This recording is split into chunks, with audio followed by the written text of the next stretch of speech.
Evening, folks. Thanks for coming in. You're all welcome, as always. Thanks for coming to Paranormal Histories interview with Paranormal Chapel. Thanks for coming along, buddy. I hope you're well. You're certainly looking well. Thank you. So, if you just want to tell us a wee bit of who you are and what you do, basically. Right. Well, I'm Paranormal Chapel. My name is Mike, and hello, Nicole. I've been interested in the paranormal for pretty much my whole life. I'm actually a ordained minister, which is interesting in and of itself, and just living the dream here in the land of corn. Whereabouts are you from? I'm from Chicago, Illinois, but now I live in Norwalk, Iowa, which is about 10 minutes south of the state capital of Des Moines. Your country's that big, we talked to a lot of people through the States and Canada, Alaska and what have you, and it's just massive with the time difference and, the sheer, our country's tiny. Yeah, I know. Yeah. Hi, Honeybee and Nicole, thanks for coming in. We can drive. Hi, Ron. Hope you're doing well. Hello, Ron and Honey. We can drive. We live in the West Coast, so we can drive from the West Coast to the East Coast in about an hour, and that's it. I think it takes about 4 or 5 days. And it took me to go from Iowa, which is dead center of the country. It took me 37 hours straight driving to get to California, which is on the West Coast. I'd love to do. Hi, Ron. The Route 66. I'd love to do it on a bike. One problem is I don't have a bike. But yeah, funny enough, Route 66 starts in Chicago and goes clear out to, I want to say, Huntington Beach in California, where my wife is from Orange County, California, and we've been to Huntington Beach a couple times, so it was pretty cool. It was, I started on Route 66 and I ended on Route 66, but I just, the middle part is what's missing. So is it really as fascinating as everybody says? I've seen it in films and documentaries and people, the RVs, drive from one side to that. I'd love to do that, take a couple of weeks and just drive basically and just see, whatever's along that highway. I think that'd be an amazing experience. It would be. So it would be. What first got you interested in the paranormal and all the spooky stuff? I had an experience when I was very young. My great-grandmother came to visit me, and she came into my room and was talking to me. And then my mom came up into the room and asked me who I was talking to because it was just her and I in the house. I said, well, great-grandma. And she's like, oh, what? And I said, well, great-grandma told me to give you a message. She said she's okay and she's with Grandpa Rogers. Mm-hmm. And just after that, my mother had gotten a phone call from her aunt saying that her grandmother had just passed. So it was kind of one of those, oh, wow things. And it just stuck with me. And after a while, I did some studying, like everybody would try to do to figure out what's going on. Why did this happen? And I've just been stuck with it ever since. Oh, and so how you say you're an ordained minister as well? Does that interfere with what you with what you do with your group and what have you, your channel, or does that kind of blend in? Yes, it will. Yeah, the content's gonna be, the content right now is kind of, it's there. It's basically a placeholder. What I'm going to do is I'm going to really dig deep into my personal experiences, my stories. And if anybody has any that they'd like to share or they feel comfortable sharing, they can always contact me and I can put it out there, change the names, whatever. But yeah, I feel that it is imperative that we, at least for me, to get these stories out.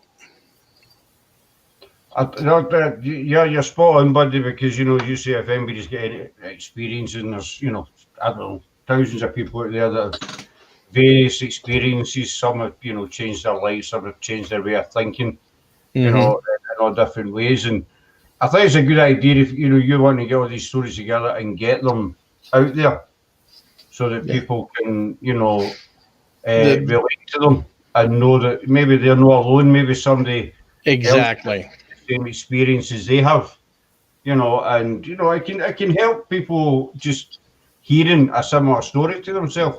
Maybe one person can hook up with another person, and so it is quite a good thing, and it's a good way to reach people who are maybe doubtful about the paranormal thing. Right. And what I've noticed is that no amount of evidence will ever be enough for a true diehard skeptic, and no amount of evidence is ever needed for somebody who actually believes. So you've got these two extremes. There's no one in the middle.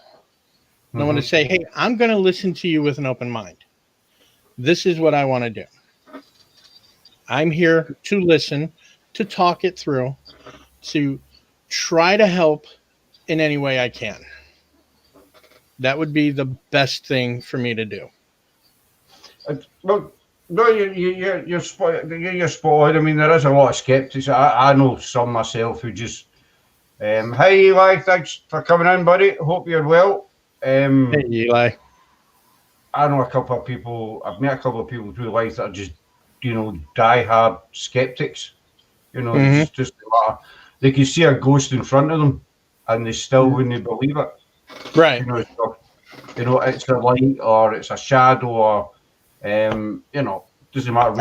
I was drinking, so it could have been anything. Or I was having a wee smoke. There's a call. What they don't know, they are afraid of. So it's a taboo for. That's true. That is true. A lot of people are afraid of what they don't understand. Right. And they're kind of afraid. This is just my opinions. They're scared to open their mind up to it. Right. And you've also got the people who are scared. They don't want to be proved wrong because they feel, they might feel stupid. They might feel embarrassed. Stuff like that. To me, as you say, people with an open mind. Right. Sit down and just talk to people. I was a skeptic for many years, and then I had things happen to me at a spiritualist church, and I couldn't explain it. I just could not explain it. There was no possible way, and that's what really got me into the paranormal. And I'm going back 25 plus something years. I'm back a long time. But I think, would you think, Mike? Do you think it's the paranormal as a field is always going to be doubted, or do you think maybe one day somebody will come out and... It is my fervent hope that one day that, those of us who study the paranormal or who are interested in the paranormal will be legitimized. Because, a lot of mainstream sciences think that it's just crap. We can't prove any of it, so it's not possible. We can't prove anything yet. Who knows, 10, 15, 20 years down the line, they may be able to open up a portal that'll let ghosts through. we don't know. You know, science fiction has turned into science fact before. Mm-hmm. I would think that, I would hope that it would be legitimized. Hi, someone. That's Brett. Hi, Brett. I hope you've not run out of chocolate. Oh, he probably has run out of chocolate, to be fair. He's not. But it would be nice, you know, as you say, maybe 10, 20 years' time, if somebody's to turn and say, well, you know, there's your proof, positive proof. Mm-hmm. What do you think about, you know, these ghost shows, reality ghost shows, and do you think they do more harm than good, or? I think they're entertainment. They build up the drama. They try to, I don't know, scare folks. I don't know. The one show that I do like is the current incarnation of Ghost Hunters. Mm-hmm.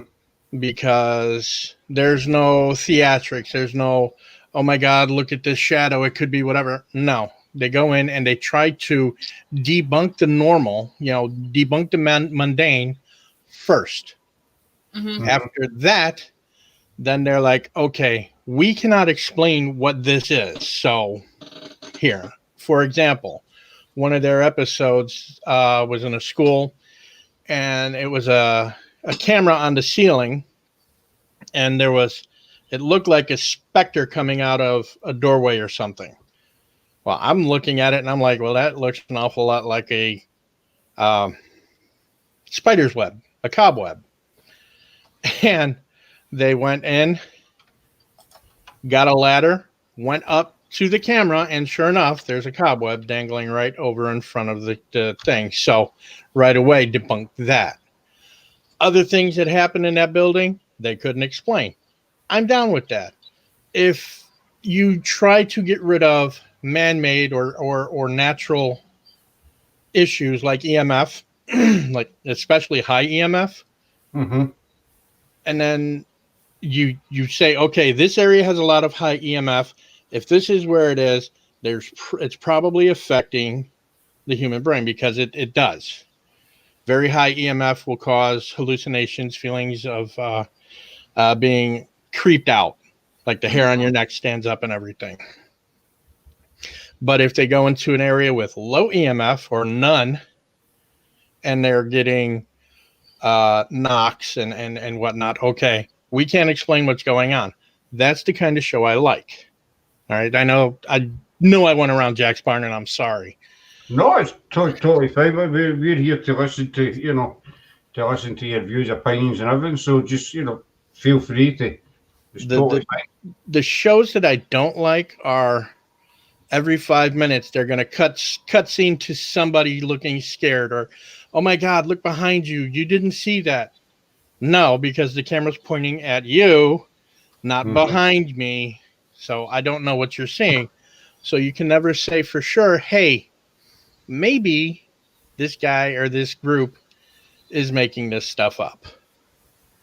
It's the daft screaming I don't like. See all the programmes, and they'll go into a place and they'll hear a chap or a knock, and it's like, what was that? It's like you're there to find something. Yeah, exactly. Something happens, you do a runner. Yeah. With all the theatrical Yeah, it's not all that necessary.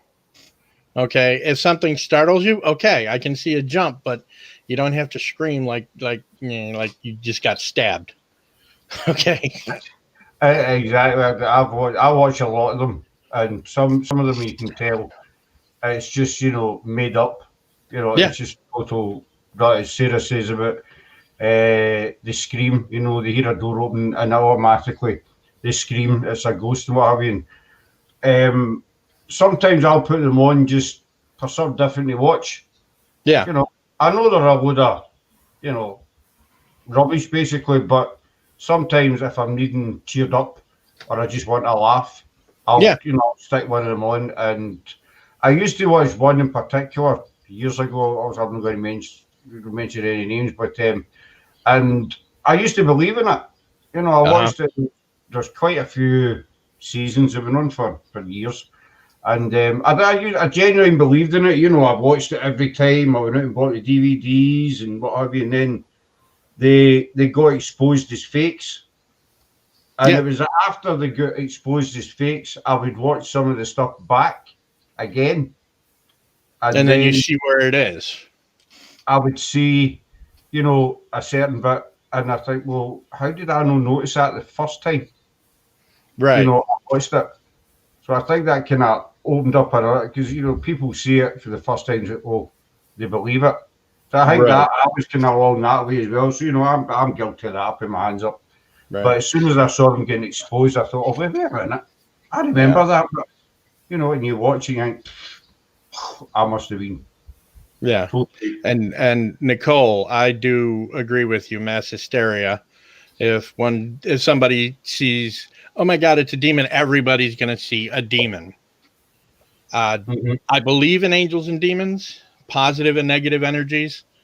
Not everything is a demon. Conversely, not everything is angelic either. I get that.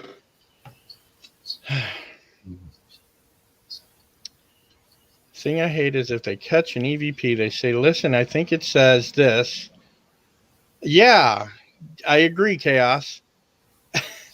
If you hear something and you probably tell, this is what I think it says, everybody who hears that EVP is going to say, yeah, I hear that too. As opposed to here, listen to this. I think it's an EVP. Tell me what you think it says. That would be a better approach. Mm-hmm. Exactly. As Chaos says as well, you'll hear, you know, they'll pick it up and they'll say, well, I think that said, you know, Mike, you know, I did say Mike, rather than just no say anything at all and just say, look, have a listen and see what, you know, you think it is. And you never know, you might get one day where someone will do that and everybody will agree that they heard the same word, same sentence, or, you know, whatever it is. Hi, Sammy, thanks for coming in. Hope you're well. The other thing about these shows is it's like they could literally, the credits have just stopped rolling at the start and it's straight away they've got something, and then 5 minutes later it's another thing. But that really doesn't happen. No. On you can spend 24 hours at a location and you might get an EVP. You may, if you're extremely lucky, get a photograph or a video capture, but that's after 24 hours.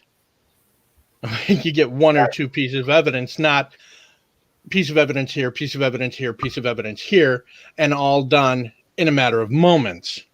It doesn't work like that.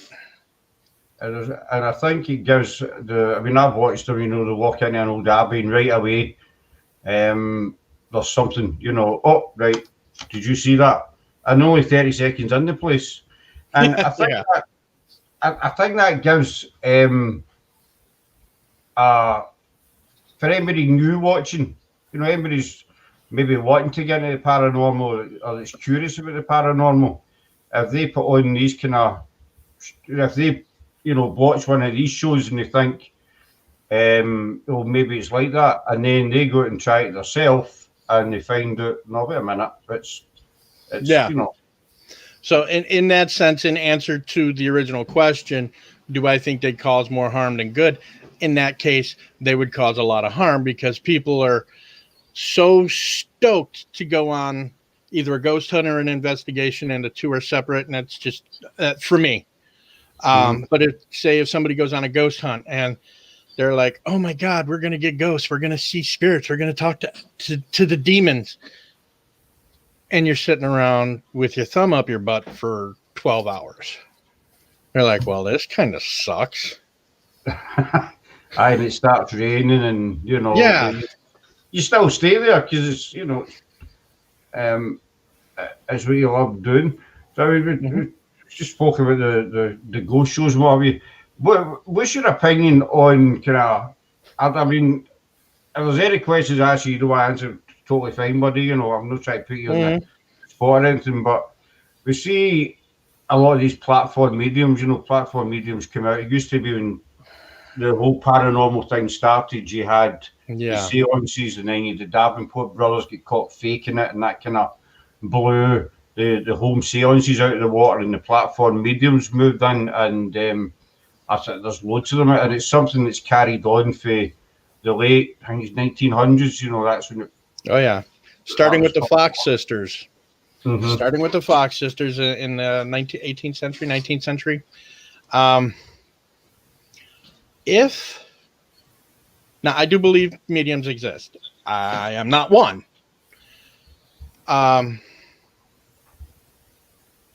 If someone were to basically, this is just me. If someone were to do a reading and then say, "Okay, give me $20," I can't personally trust that reading, because you're telling me crap that I want to hear, not truth. Mm-hmm. Now there are the mediums out there that say, "Hey, you shouldn't go in there. You shouldn't do this. You need to take a step back and just think." Those people are the ones I listen to. Okay, those are the people that we know in this particular group that I would listen to before I would listen to John Edwards or the Long Island medium, whatever her name is. I don't believe any of them. They do cold readings. That's all they do. I've watched that Long Island medium a couple of times, and as I say, I'm not putting it. It sounds like I'm putting them down, but I don't like diss anybody. But I watched, and there was one particular thing I watched on YouTube, and she got every single thing wrong, and it was a thing on YouTube about mediums exposed or something like that, and she just, everybody was saying I had no trouble with my legs, or he didn't pass suddenly, he's still here today and stuff like that, Right. To me, the mediums, like you were talking about, the ones that have the platforms, to me, those are like the televangelists from the 1980s. Send me money and you will get into heaven. No, it don't work like that. I'm sorry. It's just really a pet peeve of mine. Do you mean the likes of like Billy Graham? I don't know if he's still in the go or not. Yeah, Billy Graham, Tammy Faye Baker, Jim Baker, all of those people that would get on the television, solicit money with the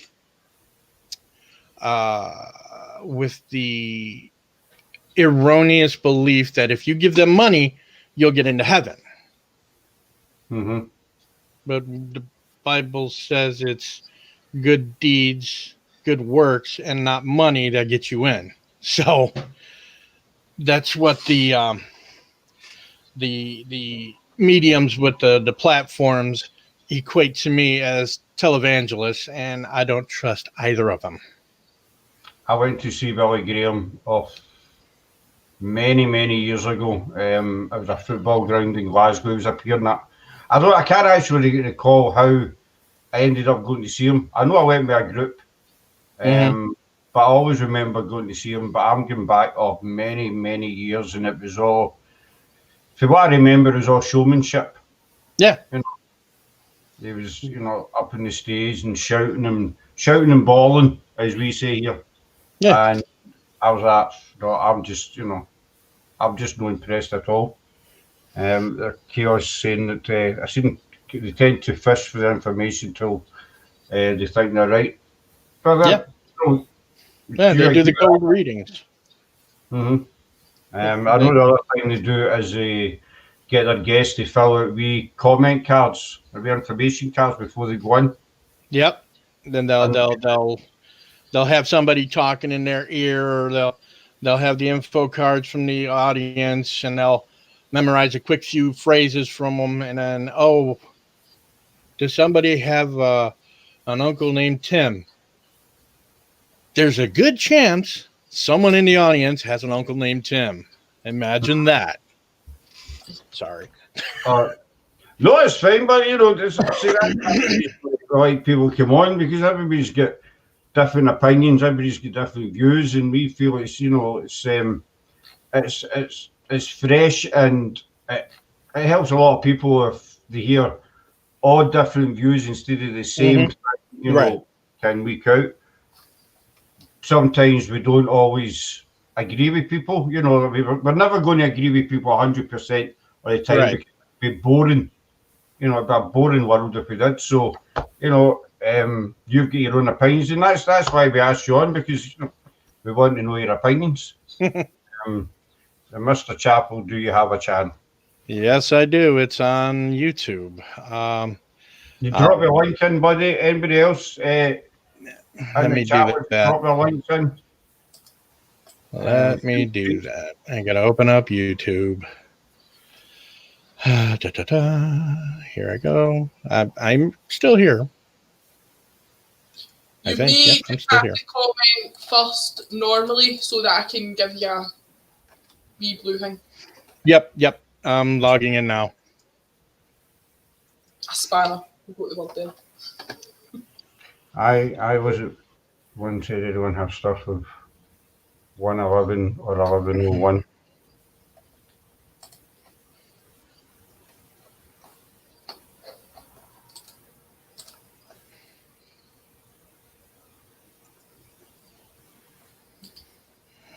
It does all the tech stuff, so that's why I've got 2 screens and you've got 1.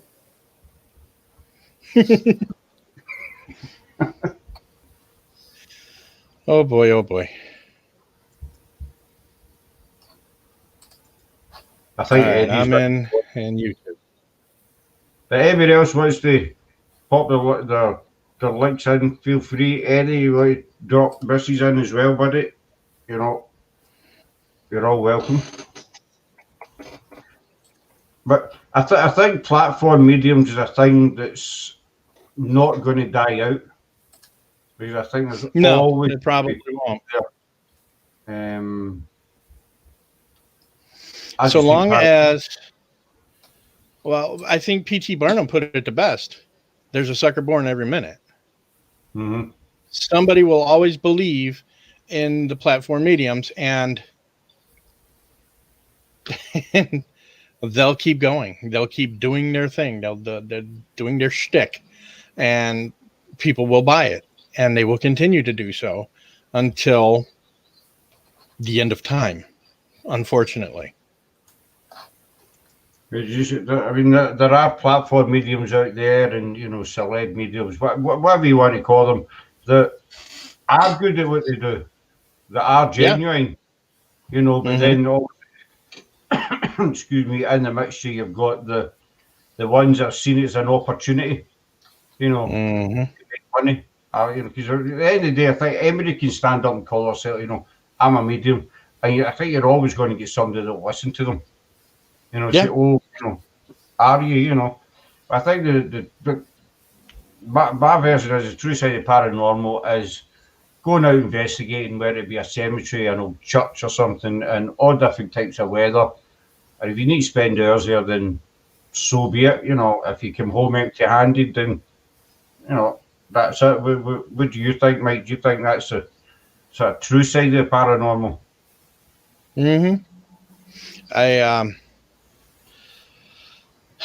I think a lot of it is, as Chaos says, power of suggestion. If you're going out with the expectation of finding something, and you're in a group of people who are also expecting to find something, you are going to find something, whether it's paranormal or not. Let me give you a story. Okay. I went out. This is back when I was living in Chicago. There's a cemetery. It's called Bachelor's Grove. It's in one of the western suburbs of Chicago. It's a very well-known cemetery. And it's supposed to be extremely haunted. One night, after many rounds, a group of us decided, hey, we're going to go to Bachelor's Grove. And there's maybe 15 of us. And it didn't turn out so well. because one person said they heard something, then everybody heard something, and then everybody saw something, and oh my God, look over there. It just snowballed. Mm-hmm. If you're going to go out on either a ghost hunt or an investigation, you need to be clear-headed, number one, because that's your number one piece of equipment is your brain. Number two, you don't need to mix alcohol or drugs with something that is really trippy when you're not stoned or drunk. Mm-hmm. Because it could just snowball because one person said, oh, look, I saw that. Or, oh my God, I heard this. It just doesn't work. So going out to Bachelor's Grove, we all got scared. One of the guys I know peed on himself. I mean, it was that bad. And then we went home and never did it again. But that was the last time I hung out with that particular group of people. The next ghost hunt I did, I went with somebody else, and it was quiet. Nothing happened, but we had a good time. Mm-hmm. So yeah, it's all a matter of company. If you're going to be with somebody who's going to be serious about it, fine. If you're going to be out there, oh my God, this is so cool. We're going to find no, it's just not going to work. Again, it's the company you keep.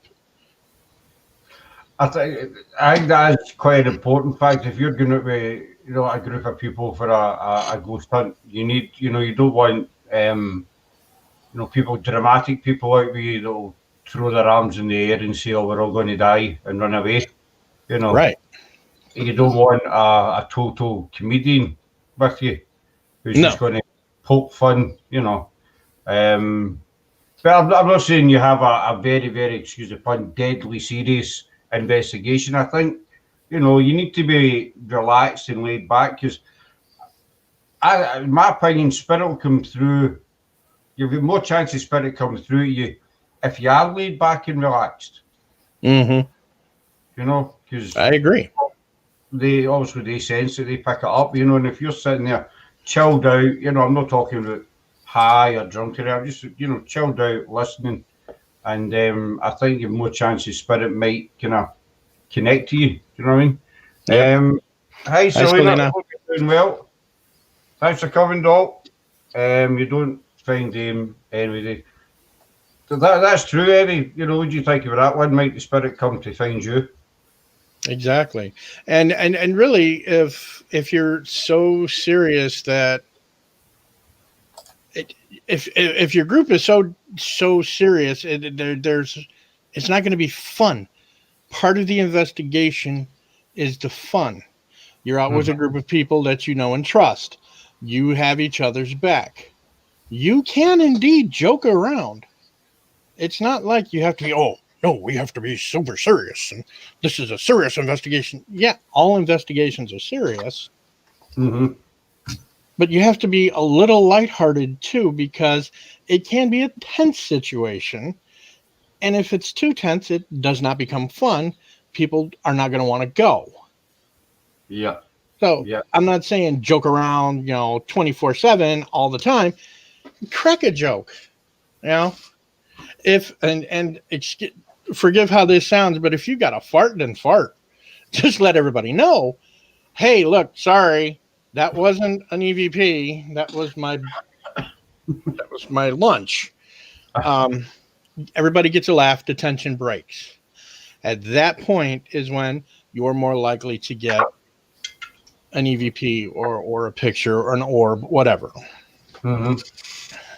Because you're more relaxed. There's a show we watch. We had them on the panel a couple of weeks, 2 weeks ago or something. It's a Canadian TV show. We were lucky enough to get them on, and they combine comedy with paranormal. Mm-hmm. And I don't know if you know who I'm talking about, and I think it works perfect. I think they're in their second season on Amazon Prime now, and just the way they combine it, they've got a medium, who's on the show as well. There's 3 of them in the team. but it's just like comedy and the paranormal, and it's just a perfect blend. Yeah. You know, they're still there for the serious side of the investigation, but they're all having a laugh. Yes, and I think that is a perfect example. Somebody who can take the situation they're in, tense as it is, or it can be, and just say, okay, all right, take it easy. We're having fun here, Sparky. Yeah, that's the kind of thing I can get behind. It's the shows that are like, oh no, we have to be super serious, and oh, shh, shh, shh. Did you hear that? No, I didn't, because you're shushing me. Shut up. Basically. Well, this show, I watched one episode. I think I was just kind of floating around Amazon one night, and I watched one episode, and it really made me laugh. But I enjoyed it, the paranormal side of it as well. Yeah. Sorry, all pizza. I think Eli just lives on pizza. I think so too. I think that's his 24/7 diet, pizza. Yeah. He's a nice guy. He's just nuts. I like pizza, but not that much. No, you can't eat pizza 24 hours a day. But every time he's on a live, there's always pizza involved. Look at that investigation, Scott, that we done in Greyfriars, the 3 o'clock one. It was dead serious, and then we got to the Flodden Wall Arch. Our cameras had died. I gave up. I think it's part 2 that's on Greyfriars part 2. You see me lying on the ground. I'm just sitting there I've given up. I've had enough. And then he starts laughing at me because I'm sitting on the ground. It was one of those nights, Mike, when it was just once you got to Greyfriars, it just didn't go right. Our batteries are meant to last an hour and a half each, and we'd fully charged the 2 of them before we left, and they lasted about 15 minutes each or something tops. And I had to resort to my phone. And my phone was, didn't have a lot of battery in that either, and that quickly drained as well. So I think they lasted about half an hour at the most, maybe half an hour, 35 minutes. And Greyfriars, and we like that, And we stay about 30 miles west of Glasgow. So if you're here to Edinburgh, we're about an hour's drive, an hour, 10 minutes. And so we drove all that way, and we thought, no, time to go home.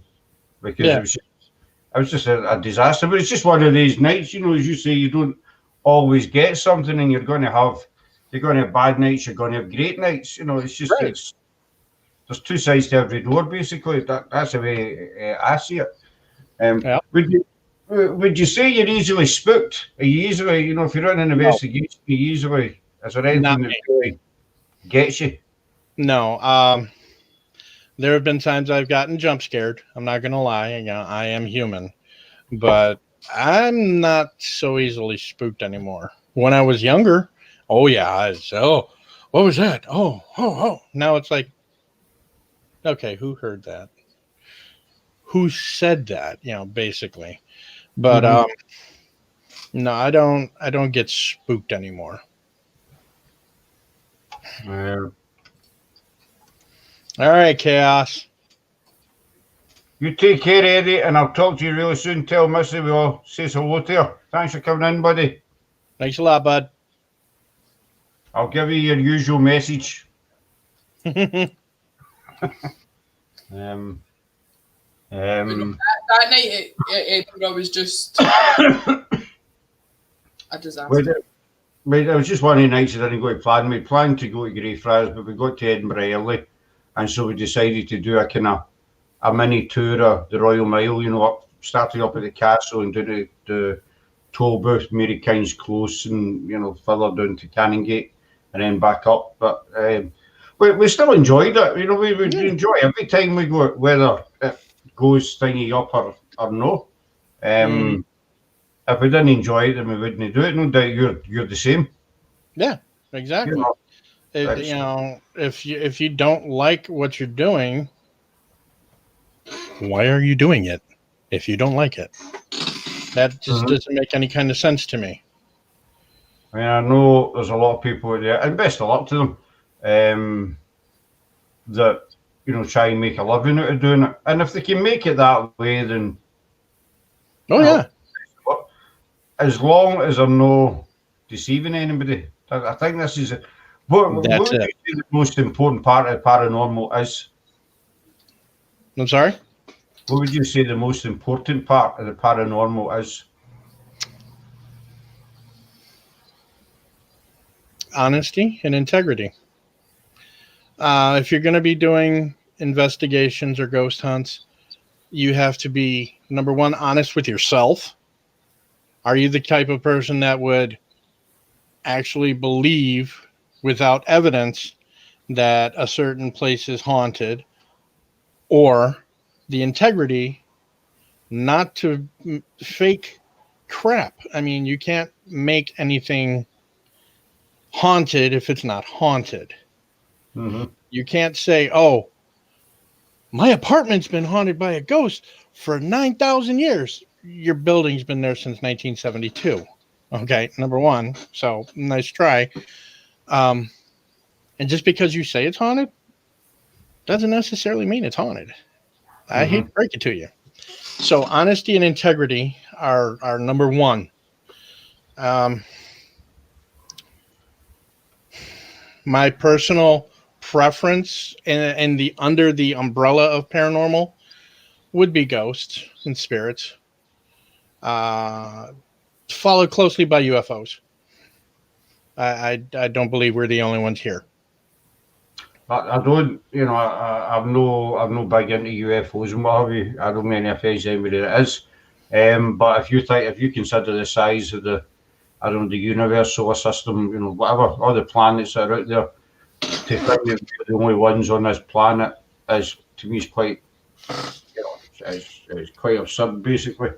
But no, I think honesty is the most important thing, the paranormal.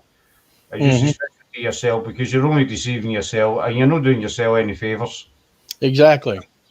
The honesty and integrity, those are the two cornerstones of any scientific or even pseudoscientific studies. You have to be honest and you have to have integrity. Otherwise, you're just screwing everybody else. I was just going to say that you get the snowball effect, because if you're deceiving yourself, you're deceiving people who are maybe watching you, listening to you, and it just, starts to snowball, and it just kind of spreads out, basically. Yeah. And it puts a whole black blanket on the world of paranormal. Again, that's my opinion. I know some people. I agree with you 100%. How can you, if you're going to fabricate evidence, and that's actually really easy to do. Mm-hmm. I've got my wife is in the bedroom sneezing. Excuse me. 1 second. Okay. I use a program called Audacity to record a podcast and, any audio that I have. So if I were to go out onto, say I would go out onto a cemetery for an investigation, I have my recorder. I'm recording around. I get nothing. And I'm like, this is really boring. Let me make something up. I can do it in Audacity in about 5 minutes. Mm-hmm. And then present that as, oh, look, I caught this EVP at such and such cemetery. No, I didn't. I'm a liar, and you shouldn't believe me. There are people that will go out there and do that very thing, which is just deceives everybody, basically. Exactly. And if they get exposed, if they get caught, exposed, whatever you want to call it, then it throws a dark light on all the other teams that are out there, because people start to sort of double guess other folks' evidence. I mean, we have, as I've said before in Wise, we've had a couple of photographs. We're talking one the other night when Brett Lope was on. We got one that was Greyfriars in Edinburgh, and when we first looked at it looked like an old man, a kind of wizardy. The best way to describe it is a wizard type figure standing against the church, and we put up in a group that we're in, and this guy took the photograph. Guy was great. Guy was brand new, and I don't know what he done, he ripped it apart basically, and he came back to says, listen, you've got a picture of a plant pot. And, he showed us it, and it was a big plant pot with like a Christmas tree kind of plant shape, plant in it. I don't even know what the picture is, or I would have showed you, but looking at it, like to start with, looking at it, you would think, right, there's something there. But then I got said it turned out it was a plant pot. So, well, that's when Peridolia comes in. Our minds are hardwired to make meaningful symbols out of chaos. And if you're taking a picture of something in the dark with or very low light, number one, we're at a disadvantage because it's low light and you're not using a flash. Or if you're using like a night vision filter, that green night vision filter, you could take a picture of a blank wall and somebody will see a figure or a face or a hand or something because our brains are hardwired to see it. We just automatically make meaningful pictures out of chaos. And that's one of the things we have to be aware of. I've done it myself. I've looked at photographs and thought, I can see a figure or I can see a black shadow standing in the corner, and it turns out it's, maybe a light, a stand-up lamp kind of thing or whatever. Yeah. But when you first look at it, you think, oh, wow. What the hell is that? Yeah, I get that. But, if it can be debunked, if you can say, okay, I took this picture, it looks to me like something's there, let me go back and check. If you're in the same place, if you're doing, I'm in an investigation, boom, I take a picture. Wait a minute. That looks kind of creepy. Let me go check that out. Do it right then and there with a flashlight so you're not walking around in the dark. Say, oh, it was just a coat rack right there. Okay, fine. I got that taken care of. However, conversely, if you take a picture and you see a figure there and you're like, okay, let me go investigate, and there's nothing there, that's a whole different story. I mean, we've done 2 investigations in the house. One we got with the laser grid up and we get quite a good caption. We tried to debunk it every which way we could, and we just couldn't. And there was a guest on the Monday night who was also on TV, and we showed it to him, and he's like, no, he said, that's we never claimed it was paranormal. We just said basically what we've got, what do you think? Right. And he said it's no normal, so it's got to be paranormal. The following week we done another one, and we threw the veil. She was on our panel. It was the room where Sarah's sitting. Yep. And I was watching. The cat balls lit up. Now there was nobody. Sarah and I were both sitting down where Sarah is, and you can see herself. There was nobody else in that room, and we don't have any explanation as to why the balls lit up. Right. And I don't know if there's a way to try and debunk that, because we've got the locked off camera footage and we've got the webcam footage as well, and they both show the same thing. So I don't know about debunking that. Obviously, I feel debunking's a really important part of the paranormal. I've noticed when we're talking about these ghost shows that there's only a handful. When you think of the amount of ghost shows that are actually on, maybe Amazon Prime, different channels, there is only a handful what actually turn around and say, right, well, we've debunked that one. They go to debunk first, and then they'll tell you, it was a bird, or it was a fish, whatever it was, Right. And then they'll show you. I think there's very, very few shows actually do that. I think a lot of them are scared to do it in case they get proven. Well, that's why I call those shows entertainment, because their job is to entertain us, is to excite us. That's why they will always find in the first 37 seconds a knock or a ghost or an EVP, whatever. They're meant to entertain. They know if they say that within the first 10, 20 seconds, they know people are going to watch this. This is going to be good, you know. Right. So people will sit and watch. So talk about investigations. How do you prepare for an investigation kind of thing, and how Okay. location, etc. Let me make a differentiation. If I'm going on a ghost hunt, if I'm just going on a ghost hunt, and to me that is just going out to a cemetery or an abandoned building with permission. Don't go out and trespass, kids. That's bad. If you got permission to go into a building and you're just going in there with a camera and a flashlight and you're looking for whatever, that to me would be a ghost hunt. Okay, you're hunting for them. If I'm doing an investigation, that is somebody contacted me, hey, I'm having this situation in my house. I've tried explaining it. I've looked into it.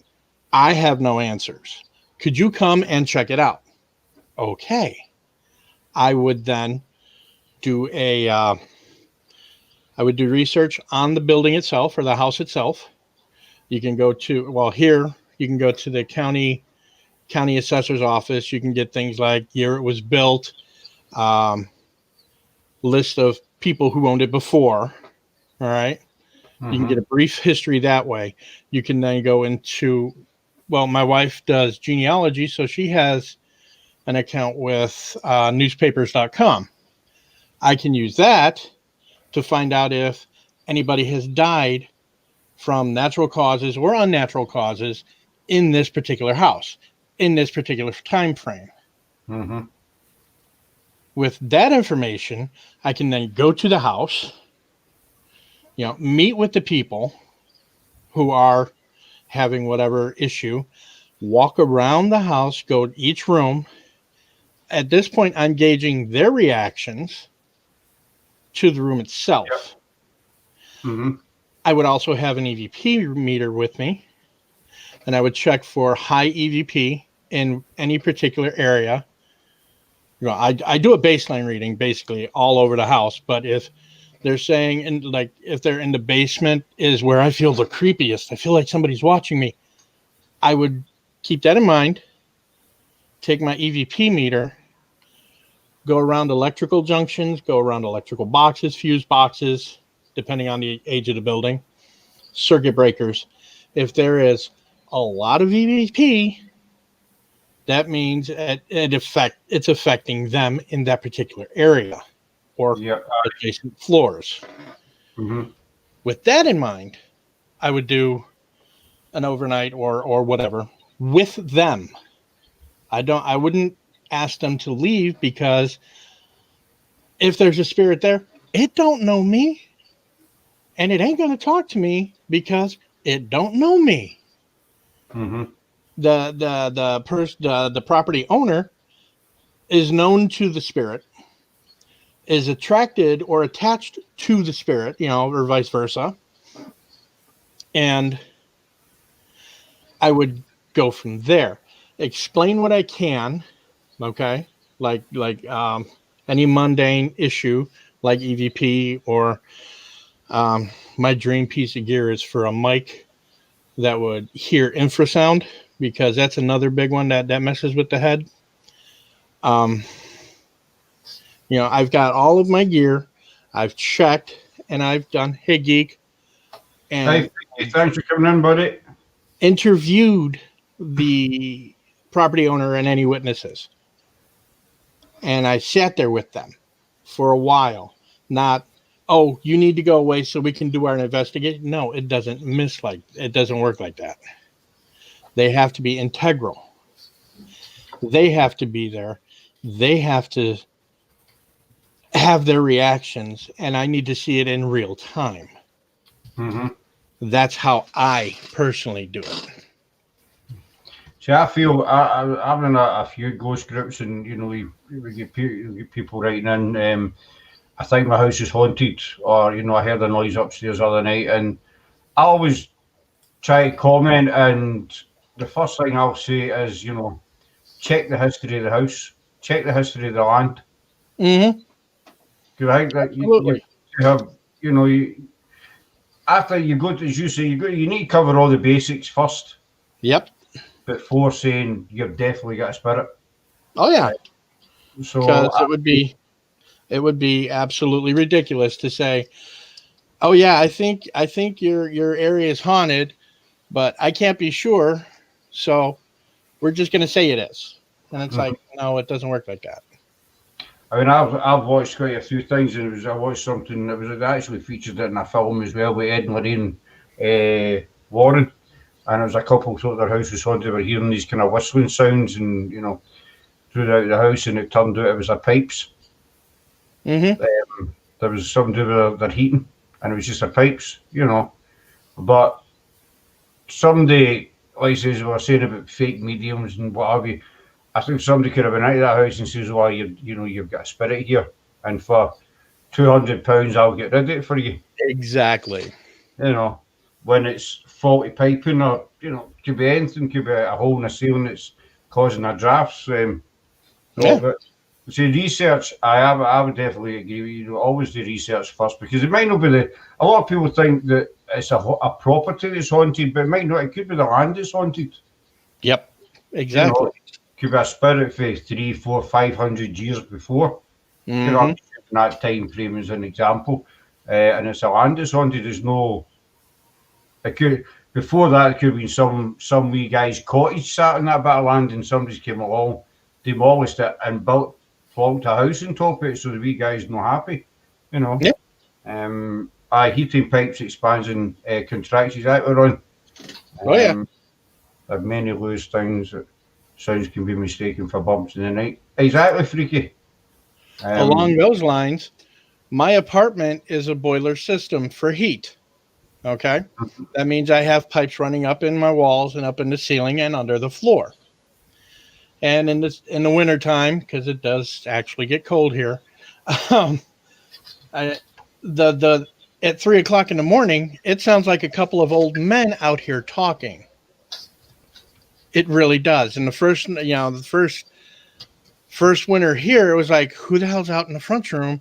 I come out with a baseball bat. I'm looking around and there's nobody here. But the pipes in the walls are all night long. So it sounds like somebody's out here talking. Mm-hmm. So yeah, I could easily see how the pipes contracting or expanding would freak somebody out. But if you're able to explain it to them, hey, it's your pipes, or it's the wall settling or something, because it doesn't sound like an old woman, it sounds like an old man. Just kidding. Sorry, Ricky. Someone was saying, my house, Scott, because obviously last year when we get flooded, they ripped this house apart and they built all the inside of it again. So the walls and stuff are still kind of settling, and you could walk by and you hear strange noises, and you think, right, what's that?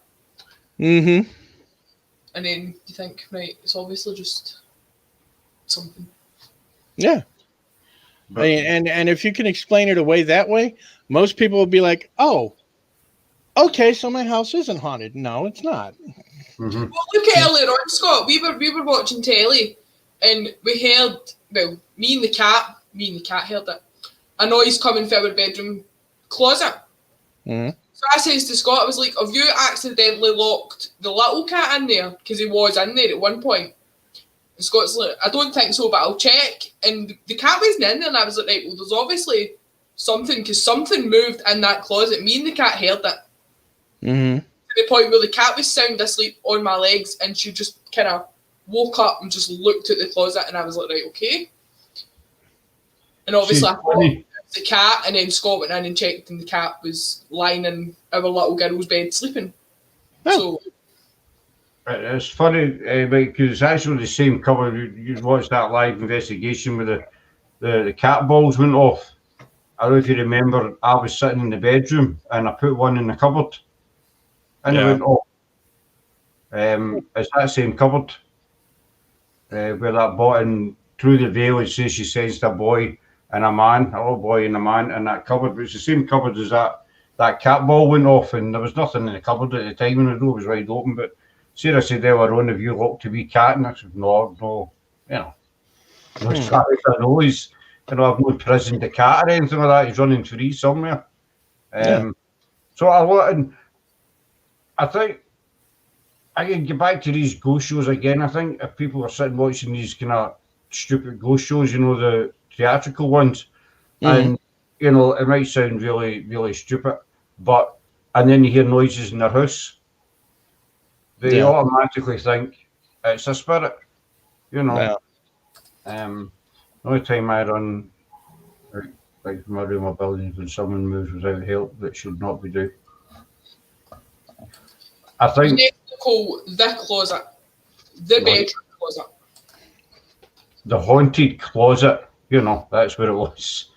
The haunted closet. I think if you were sitting freaky and you know something moved, it would kind of freak you out a wee bit. I mind years and years ago, me and a friend were sitting in a pub one night, and back then you could smoke in the pubs, and it was metal ashtrays. We had wee thin metal ashtrays, and we were sitting, and this ashtray started moving across the table, you know, very, very slowly. But him and me this is before I get into the paranormal. Him and I were sitting just staring at this ashtray because it was just slowly moving. And the two of us were looking at each other, and we says, you know, that ashtray's moving. And it turned out that there was a wee bit of water on the table. Yeah. And the ashtray was just sliding across the table. You know, but we were just sitting there and we were transfixed to this moving ashtray. And the barmaid came in and wiped the table, and it was water that was on the table, you know. Yeah. And that's one of the things that people need to watch out for if they have like a glass tabletop or something, and they set a glass with something cold in it. The condensation from the glass is going to go under it, and the glass is going to shift over because of gravity, not because there's a ghost sitting there going, I still think that closet he wants to go higher in there.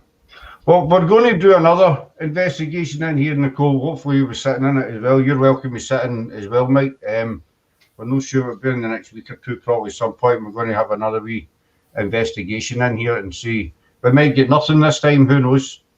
You know, we might get something. So how does your sort of paranormal life balance out with your home life? Do you find it easy to balance? Because you said you're a security guard, so I know it can be quite long hours in that kind of line of work. Actually, with work, I'm able to write stuff down because I've got 12-hour shifts, and so long as I am keeping focused on my job, you know, I get up every hour and a half to do a round, basically walk around, make sure everybody's safe, all the doors are locked and whatever. The rest of the time I sit and I have a two monitor setup.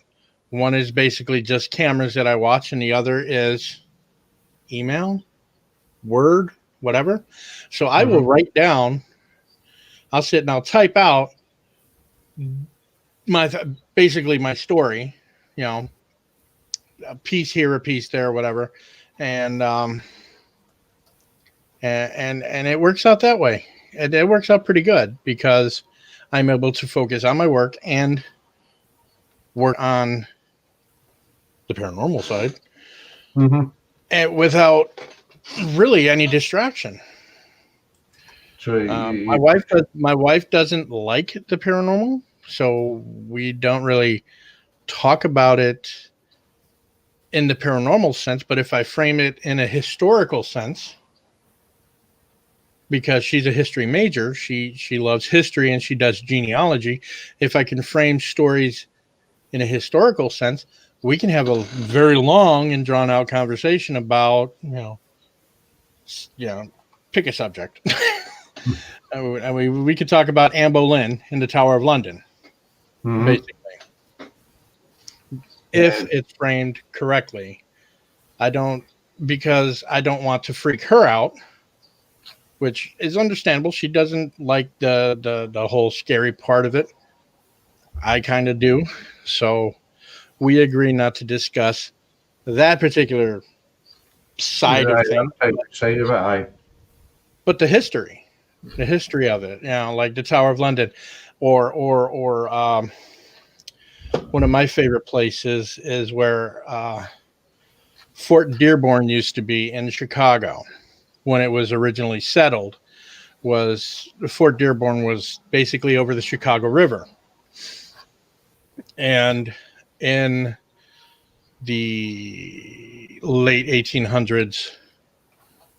The white settlers were driven out from Fort Dearborn and along the lakeshore, and they were attacked and slaughtered by, I think it was the Iroquois Indian. I'm not sure, but one of the coolest experiences I ever had was at the site of Fort Dearborn. I was standing there, and it was in the late 90s. Okay, and it's basically downtown Chicago. I'm standing there and I see people dressed in 19th century clothes walking towards the lakefront. As I can see you and Sarah, these were solid people just walking down the street. And I'm thinking, well, there must be some kind of carnival or some kind of reenactment going on. Mm-hmm. No, those were the remnants of the past. The what do we call it? What do they call them? Residual haunting. Yes, thank you. And this was broad daylight. I was the only one that could see these people walking around, and I'm like, okay, don't freak out. They will call the police on you. And I watched them walk off toward the lakeshore, and it was like, wow. So yeah, it was just a residual haunting, and that was like the coolest experience I ever had. We've not had any major big experiences yet. So we had a couple of wee bits happening in the house, but nothing really freaky. So have you ever? You mentioned the history. We feel that the history is a major part of the paranormal. Hence the Sarah just pulls her top up there. Just when I says that, doesn't she? That's why we. Name. That's why the name's up in the corner anyway. It looks better on my hoodie. She just likes showing off. She does, aye. She does. I forgot what I was saying there now. See another wee break. A brain moment, shall we say. That's why we decided to do, paranormal and history, because history is very, as you were saying, like Anne Boleyn, Tower of London. There's loads and loads of history there. We've done. I've done posts on Henry VIII. I love the Tudor period. Whole Henry VIII, the 6 wives, everything. The whole lot has fascinated me for years. Basically, just that. I like all history, but just that one particular time has always kind of drawn me. It's always a draw for me. Is there any kind of particular bit of history that's the same kind of effect on you? The American Civil War. Is that Gettysburg? Am I right? Yes. Gettysburg, Bull Run. I actually had somebody in my family that fought for the North. He went AWOL, deserted. But the Civil War has always been an interesting period of history for me because it was such a turbulent time. And on my bucket list is to go to Gettysburg, or Gettysburg, as my wife likes to say, because if I say it wrong, she'll throw something at my head. I'd like to go there and just set for like, all day with a camera pointed at the field and just continually take pictures or video, because I believe that because of the loss of life that happened there has to be residual hauntings. I firmly believe that. The American Civil War and then World War II was also a favored piece of history for me, because, well, my grandfather fought in World War II. So he was an MP when he was in Puerto Rico, but he was in World War II, damn it. He was still there doing his bit, Yeah. Whoever big, whoever small, he was still, doing his bit for this country. So, Right. I mean, you're saying about Gettysburg, I don't know how you pronounce it.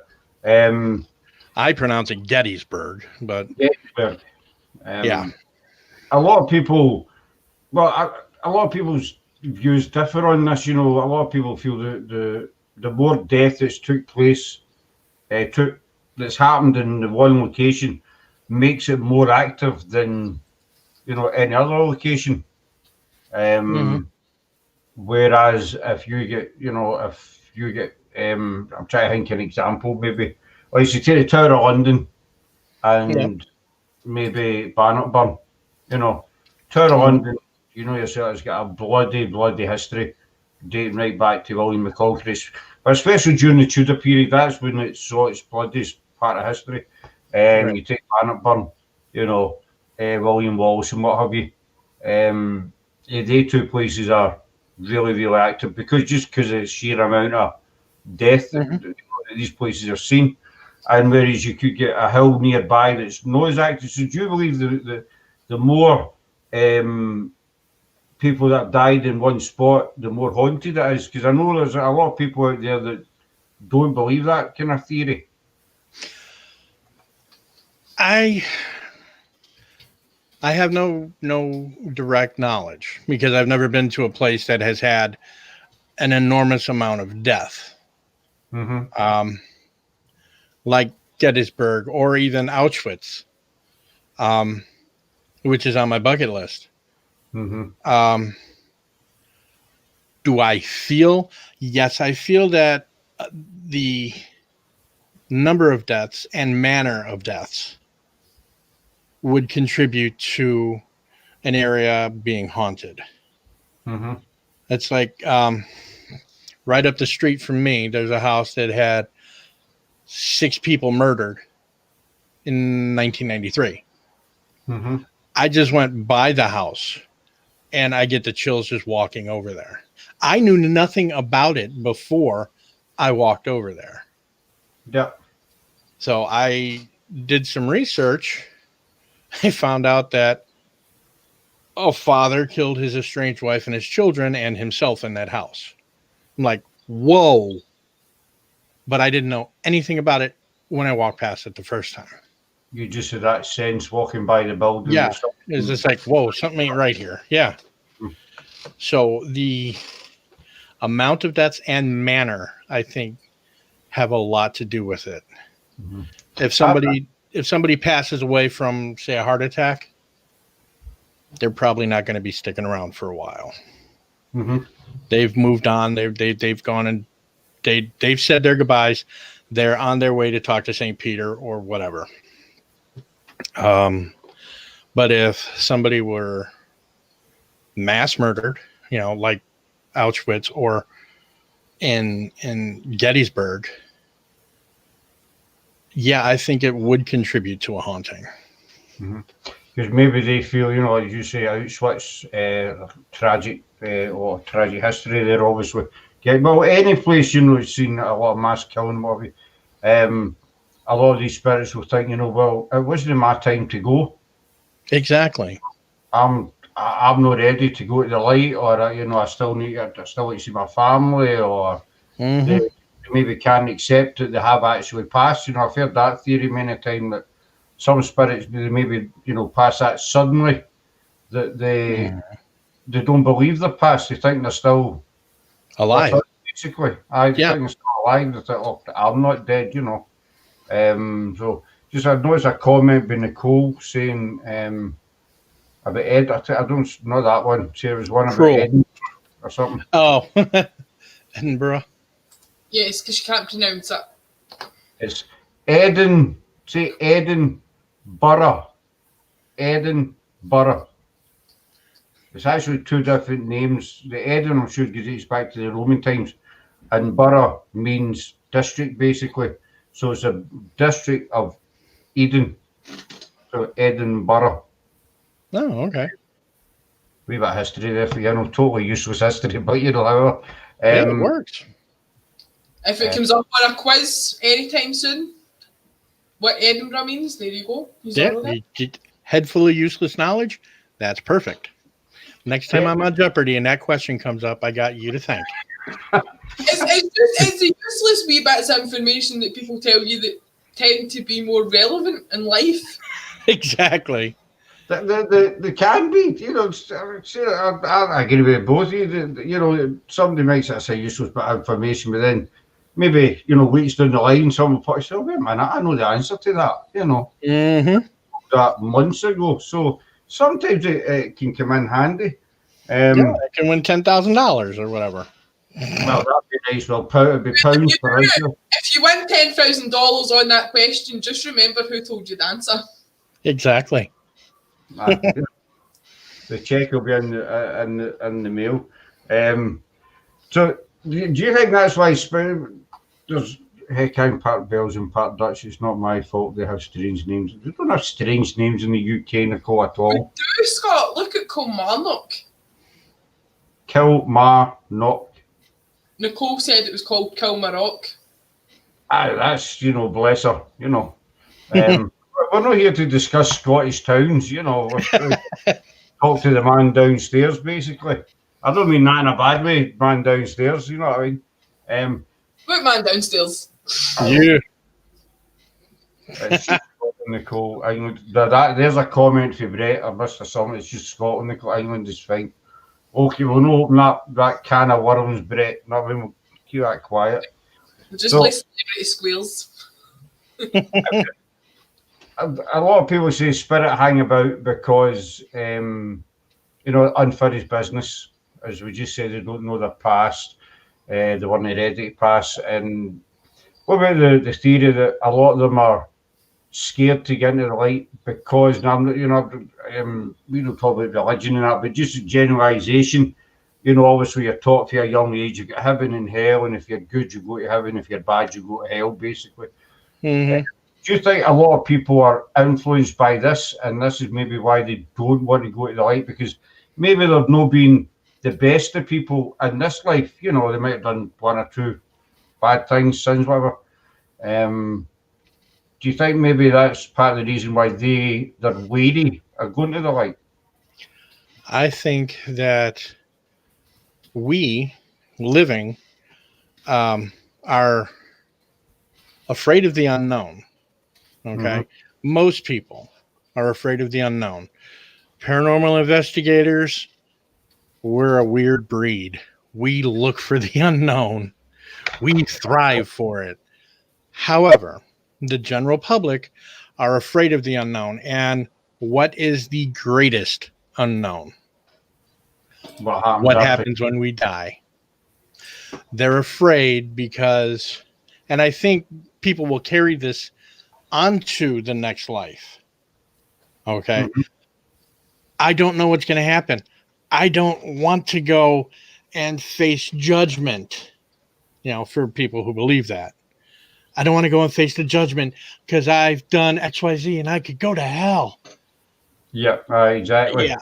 So if my belief that, or my theory that we carry our fears and insecurities with us after death, even for a small amount of time, that's why we would have spirits or ghosts.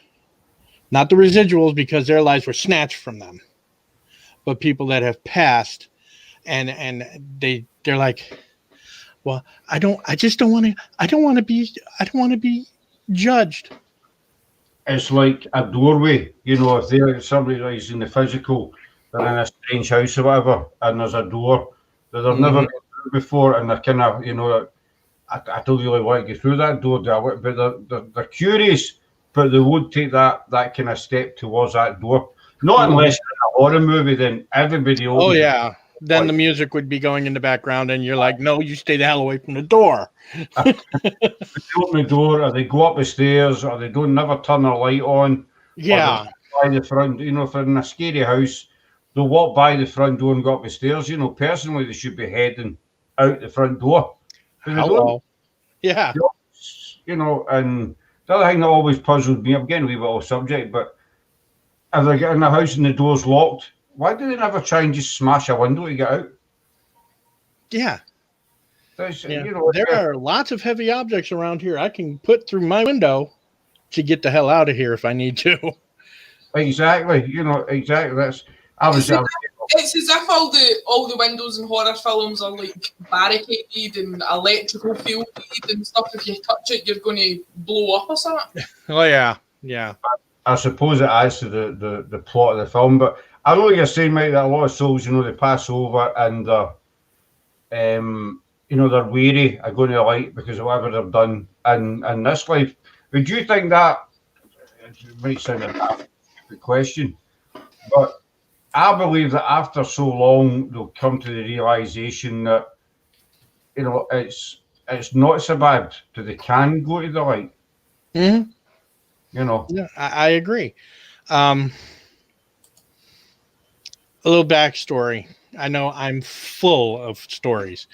I had caught pneumonia about, it's almost 15 years ago.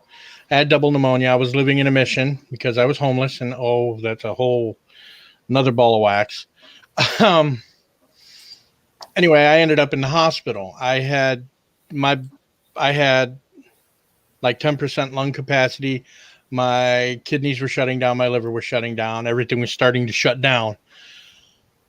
And I don't remember going to the hospital. I don't remember the ambulance ride. I don't remember being intubated.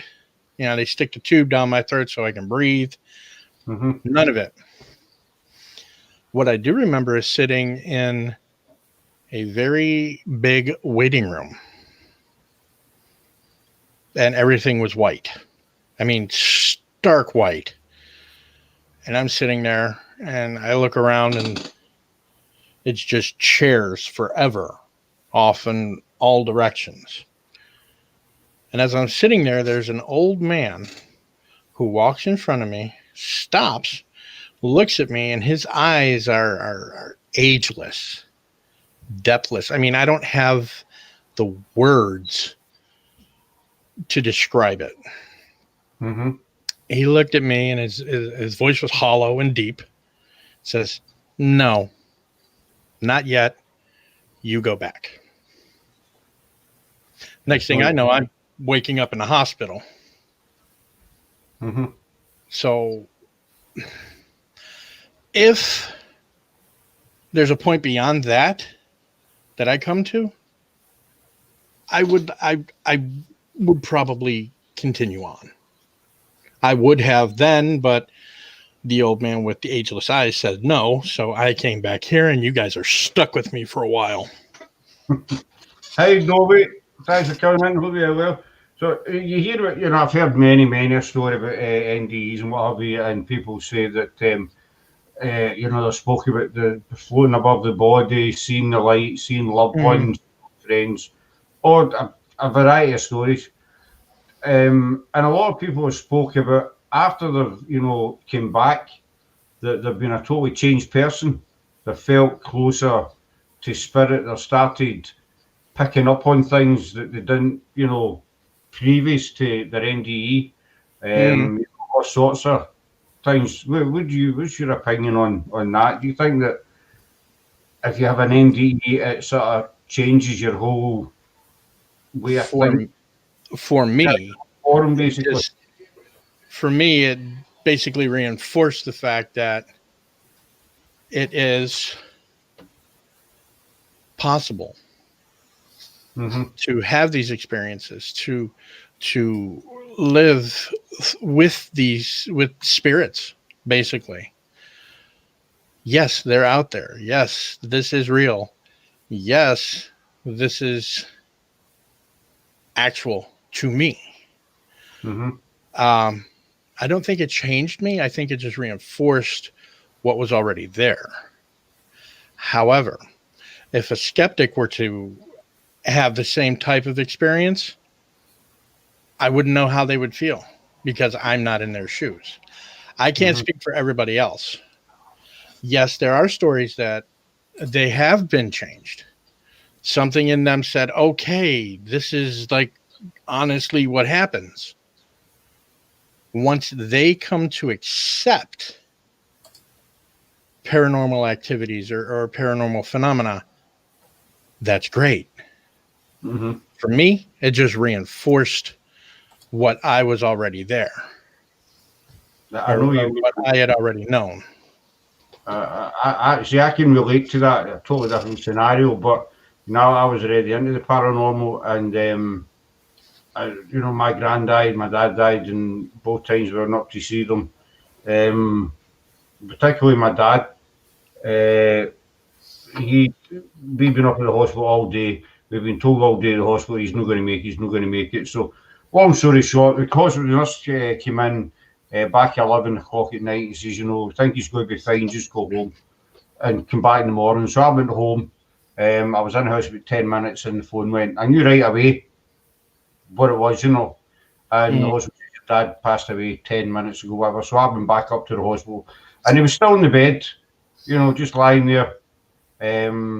Obviously he was lying there, a bit of a daft thing, and I stood and just looked at him for I don't even know how long it was, but you could just tell, obviously he wasn't there. You could sense that he'd left, basically. I mean, I know a lot of people maybe just look at a dead body and that's it. It's a dead body. That's it. They don't give the person, really a second thought. But just that particular night, it was a weird feeling. Just standing, just looking at him. You could actually visualize him leaving his body and going elsewhere. So that kind of reinforced it for me as well. As I said, I'd always been a believer, but that night kind of put another few bricks on the house, if you know what I'm saying. Yeah. So it is kind of similar. I missed that comment there. Sarah, what was that?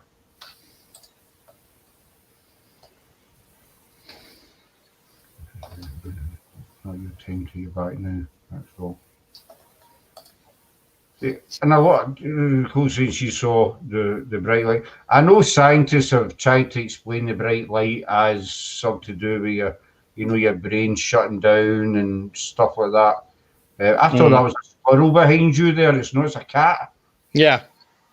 That's my Twixie. For a second, I thought it was a squirrel just to Sorry, young man. But I mean, everybody does talk about seeing a bright white light, and there's always somebody there, either to greet you or to, as Nicole says, do you push back, basically. I think it sort of, that's another good thing with the paranormal. I think it, as you say, it's the ultimate question, what happens after here. Right. A lot of people believe that we shut our eyes and it's lights out, basically, that's it, we're gone.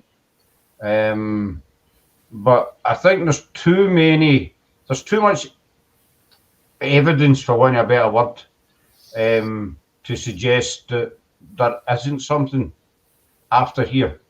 Whether it's EVPs, photographs, video, whatever. What would you think about that? Do you think that with the sheer volume of evidence compared to, puts a good case forward, basically? Right. I agree. Because there has been such good evidence, such clear evidence that there is something beyond the physical. It cannot be ignored. And if we just blindly say, oh, that's not possible because science says, well, science can't prove it or disprove it for that matter at this particular point. I've always been with me. I mean, our bodies are just, tissue and water and, our brain basically meat and what have you. Some people have asked me before, it's just, so what's your soul? What's your spirit? I said, well, your soul, your spirit is your whole being, mate. What makes you think, what gives you your good personality or your bad personality, it's what helps you learn, because at the end of the day, our brain's stability. It's a kind of driving force for us to move on in life, to learn things, to communicate with people, and just everything basically. That's the way I see your soul and your spirit. Exactly. Would you agree with that? Or? Yeah, absolutely. We all are trying to see what happens after. Something happens after. We all are trying to figure out what that is. I can't understand why people would be like, no, we just stop. No, energy does not just stop. And that's basically all we are, is energy. I've heard that before many times. We shut our eyes and that's it. Lights out, nothing. Yep.